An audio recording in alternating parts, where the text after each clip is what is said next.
बिस्मिल्लाहिर्रहमानिर्रहीम। जैसा कि आप सबको पता है, आज सुप्रीम कोर्ट में बल्ले से रिलेटेड इलेक्शन कमीशन की पिटीशन जो परसों फाइल हो गई थी, कल ही फाइल हो गई थी और आज उसकी सुनवाई थी। इलेक्शन कमीशन ने अपने आर्गूमेंट्स कंक्लूड कर लिए। कल हमारी इंशाल्लाह गुजारिशात होगी। हमें आल्दो अदलिया का बड़ा एहतराम है, अदलिया पे बहुत एतमाद भी है और हम अदलिया से इतनी ही उम्मीद रखे हुए इंसाफ की जितने कि अदलिया से एक रखनी चाहिए। हम उम्मीद फिर भी रखते हैं कि इंशाल्लाह इंसाफ का तराजू हमारे लिए एक जैसा होगा। जितने भी ताकतवर हलके हैं, बड़े अरसा से हम एक फिक्स मैच का सामना कर रहे हैं। पीटीआई की क़ियादत या तो अंडरग्राउंड है या जेलों में है और बग़ैर जुर्म के, बग़ैर सबूतों के एक लीडर को तकरीबन 10-12 मरतबा उठा करके बार बार जेलों में रखा जाता है। अदलिया के सामने हम अपने बुनियादी हकूक़ की पामाली बारहा अदालत के सामने ला चुके हैं। कभी कभार खातिर ख्वाह रिलीफ भी मिला है, लेकिन इस मर्तबा जो भल्ले का निशान है ये सिर्फ चंद लोगों का नहीं है, ये पाकिस्तान के 25 करोड़ अवाम के बुनियादी हकूक़ों का मसला है। भल्ला पाकिस्तान की अवाम की उमंगों की तर्जुमान है। ये एक पॉलिटिकल प्रोसेस जो हमारा आईनी तरीक़ाकार है, जमहूरियत जो इस मुल्क का मुकद्दर है, जो इस मुल्क का आईनी तकाज़ा है, उसके लिए लाजिम है कि हर पॉलिटिकल पार्टी के पास उसका निशान हो। हर पॉलिटिकल पार्टी का पहचान उसके निशान से होता है। जैसे भी है, हमने बेहतरीन इलेक्शन करवाए थे। 175 पॉलिटिकल पार्टी में किसी ने ऐसे इलेक्शन नहीं करवाए, कभी भी नहीं करवाए जिस तरह पाकिस्तान तहरीक इंसाफ ने करवाए थे। लेकिन इलेक्शन कमीशन के पास दो चश्मे हैं। एक वो जिस चश्मा लगा करके 175 पार्टीज़ को देखा जाता है और दूसरा वो जिससे पीटीआई के इलेक्शन को देखा गया है। 1960 से जो कानून चला आ रहा है, हर पार्टी ने जो इलेक्शन कराए, कभी किसी पार्टी का सिंबल इस ग्राउंड पे नहीं विड्रॉ किया गया, लिया गया। कभी इलेक्शन कमीशन ने इसी जज्बे के साथ बड़े वकीलों को अंगेज करा करके सुप्रीम कोर्ट नहीं लाया जिस तरीके से हमारे ख़िलाफ़ लाता है। ये सुप्रीम कोर्ट से हमारा हमेशा तकाजा रहा है कि इलेक्शन कमीशन को डायरेक्शन दी जाए कि free and fair and transparent election कराए। ऐसे सरकमस्टांसिस में 8 फरवरी के लिए अगर 1000 भी ऑर्डर मौजूद हो कि इलेक्शन हो, election free fair and transparent नहीं हुए और इसमें से सबसे पॉपुलर पार्टी को अगर आउट किया गया, दुनिया कभी आपकी इलेक्शन को नहीं मानेगी, आपकी जमहूरियत को कभी तस्लीम नहीं करेगी, आपके आने वाले लोगों को कभी कोई नहीं मानेगा। 227 रिजर्व सीट में से अगर बड़ी पॉलिटिकल पार्टी को आप निकालोगे, 860 सीटों पे इलेक्शन कराने के वक्त अगर आप एक मेजर पॉलिटिकल पार्टी से, हमने जो टिकट इशू कर लिए 850 में से 835 सीटों को हमने इलेक्शन के लिए टिकट इशू कर दिए। अगर इतने लोगों को आप इंडिपेंडेंट करवाएंगे तो आप जमहूरियत का कोई खैर नहीं कर रहे, आप जमहूरियत का जनाजा निकाल रहे हैं। इंशाअल्लाह ताला सुप्रीम कोर्ट से आखिरी वक्त में फिर भी हमें उम्मीद है, सुप्रीम कोर्ट के जैसे भी ऑब्जर्वेशन हो, लेकिन सुप्रीम कोर्ट की आईनी जिम्मेदारी है, आईनी जिम्मेदारी है सुप्रीम कोर्ट की।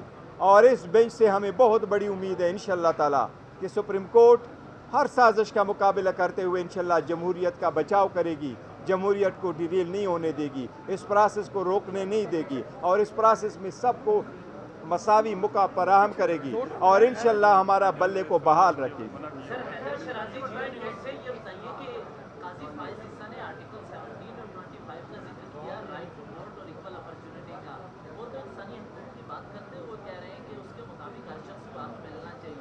आपको लगता है कि आपकी चाहे मुगला की पीटीआई की कुछ ऐसी पॉलिसियां थी जिसकी वजह से ये मुतनाज़ा मामला हुआ, तो सुप्रीम कोर्ट इस वजह से आपको दे सकती है? नहीं, देखो, हम आर्टिकल 17 पे हम ही रिलाई कर रहे हैं कि पॉलिटिकल पार्टी के बारे में सुप्रीम कोर्ट की अपनी जजमेंट्स है कि अगर पॉलिटिकल पार्टी एग्जिस्ट करती है तो उस पॉलिटिकल पार्टी का राइट है कि उसके पास सिंबल हो। और पॉलिटिकल पार्टी की एग्जिस्टेंस डिसोल्यूशन समझा जाएगा अगर उसके पास निशान नहीं है और वो पार्टी इलेक्शन में अपने कैंडिडेट नहीं उतार सकती। सुप्रीम कोर्ट ने 12 एक से ज़्यादा मरतबा, चाहे वो कैंटोनमेंट के इलेक्शन हो, चाहे लोकल गवर्नमेंट के इलेक्शन थे, चाहे नेशनल इलेक्शन थे, चाहे वो प्रोविंशियल इलेक्शन थे, जब भी और जब उनको इस गैर सियासी बुनियादों पे कराया गया, इवन लॉ को डिक्लेयर कराया सुप्रीम कोर्ट ने कि ये अनकॉन्स्टिट्यूशनल है, जिसमें ये कोशिश की गई कि पॉलिटिकल पार्टी के पास उसका निशान नहीं होगा और पॉलिटिकल बेसिस पे इलेक्शन नहीं होंगे। पॉलिटिकल प्रोसेस लाजिम है और इंशाअल्लाह ताला सुप्रीम कोर्ट इंश्योर कराएगा। इस्लामी जमहूरिया पाकिस्तान यार प्रेस कॉन्फ्रेंस अच्छा अभी आपने कहा कि 835 कैंडिडेट को आपने टिकट जारी कर दिए, उससे पहले आप कह रहे हैं कि हमारे रहनुमा अंडरग्राउंड है या फिर जेलों में है, तो टिकट किसको जारी किया आपने? देखिए, हमने वर्कर और सपोर्टरों को किया और अपने जो लीडरशिप है उनको भी अंडरग्राउंड वो सारे इशू कर लिए और इंशाल्लाह फुल पार्टिसिपेट करेगी। और याद रखना, इंशाल्लाह ताला ये हर कोशिश कर रहे हैं और ख़ासकर आउट ऑफ क्रीज भी जा रहे हैं, ये एम्पायर को साथ मिला के जा रहे हैं, लेकिन 8 फरवरी का दिन करीब इंशाल्लाह इनकी हार होगी, ये देख लेना।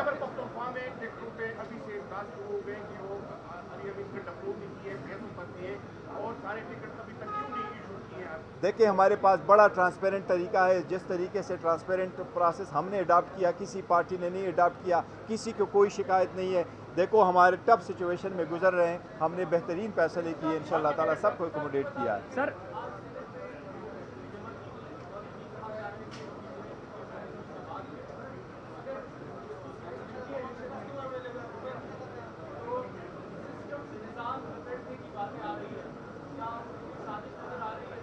देखो, अगर यही हम कह रहे हैं कि अगर आप पीटीआई से बल्ला ले लो और इसी तरीके से इलेक्शन करा लोगे तो इस किस्म के सेनेटर आप खामखा लेके आएंगे जो कभी रिजोल्यूशन दे देते हैं कि आप इलेक्शन ना कराओ और कभी रिजोल्यूशन ऐसे पास कराते हैं। ये उनकी ज़मीर की आवाज़ नहीं है, पता नहीं कहाँ से उनसे दिलवाया जा रहा है। आप समझते हैं कि इलेक्शन कमीशन आपको टेक्निकल बुनियादों पर नॉकआउट करने की कोशिश कर रहा है? दूसरा, आज शफकत महमूद ने ट्वीट किया और दस्तबरदार हो गया इलेक्शन से और फिरदौस नकवी को भी टिकट नहीं जारी किया गया, इस हवाले से आप बताइए। देखो, वो पार्टी की एक पॉलिसी है, किसको टिकट इशू करना है, किसको नहीं इशू करना है, सारे प्रोसेस को देखते हैं और वो सारे हमारे साथ ऑन बोर्ड है।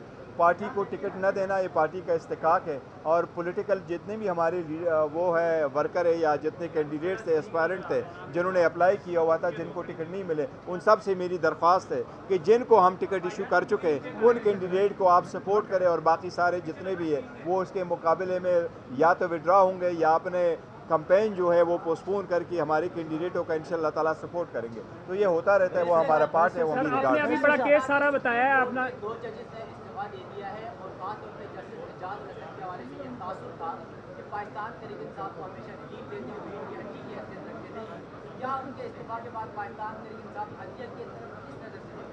मैं समझता हूँ, मुझे तो ज़ाती तौर पर दोनों जज साहिबान के इस्तीफ़ा पे अफसोस हुआ और एजाजुल हक साहब बड़े काबिल और कॉन्स्टिट्यूशनल जज थे, उसके जाने से बहुत ज़्यादा अफसोस हुआ है और जाना नहीं चाहिए, लेकिन कानून will take its own course. मेरी रिक्वेस्ट होगी कि वो बेंच पे रहे और आवाम की खिदमत करे। अभी आपने बल्ले के निशान का केस का ब्रीफ किया है, लेकिन अदालत में आपके कानूनी टीम कहती है तैयारी नहीं है, या बैरिस्टर अली जफर साहब इस केस को पहले लड़ते रहे हैं, आज हामिद खान साहब दलाइल दे रहे थे और मुतमईन नहीं कर पा रहे थे अदालत को, क्या कोई एंगेजमेंट नहीं, वो अदालत आन एंड आप क्वेश्चन करती है। हमारा टर्म कल होगा इंशाल्लाह ताला, हम अपने आर्गूमेंट्स कल करेंगे इंशाल्लाह। एंड पे पहुंच गए हैं, थैंक यू आप जी। अभी एक दिन रह गया है और कल अगर फैसला टाइम पे नहीं होता तो शायद आपको ज़्यादा फायदा भी ना हो, तो इसमें क्या समझते हैं इतनी लेट होने की वजह टीम की नाअहली है या कोई सिस्टम में ऐसा है? देखो, हमने जो पिटीशन फाइल कर दी थी वो तो 1 हफ्ते के बाद सुनी गई थी, यानी वे सुप्रीम कोर्ट पे मुनहसर है कि इस केस को कैसे सुना जाता है। हमने भी कई मरतबा दरख्वास्त की है कि हमारे केसेस भी ज़रा हफ्ते वाले दिन सुन ले ताकि हमें भी इंसाफ की से जो है ना कि बर वक्त मिले, लेकिन सुप्रीम कोर्ट ने सुनना है। यह तो मैं समझता हूँ अगर सुप्रीम कोर्ट समझती भी है कि इसमें कोई ऐसे नुक्ते हैं आईनी और कानूनी कि जिसमें लीव ग्रांट हो सकती है, तो सुप्रीम कोर्ट हमेशा लीव ग्रांट करती है, लेकिन जजमेंट को कभी सेट असाइड नहीं करती, स्पेशली जब हाई कोर्ट के डिसीजन के जो रीज़न है वो अभी आने। अगर सुप्रीम कोर्ट पहली जजमेंट दे देती है, जो लाहौर हाई कोर्ट का पेशावर हाई कोर्ट का जो डिसीजन आएगा वो किस तनाजुर में आएगा, तो इसलिए उम्मीद तो है कि सुप्रीम कोर्ट ये सारी चीज़ें कंसिडर करेगी। मुझे फिर भी उम्मीद है कि शायद सुप्रीम कोर्ट इंशाल्लाह ताला अपना डिसमिस करने से इंशाल्लाह ताला वो सेट असाइड नहीं करेगी ऑर्डर को। Thank you ji.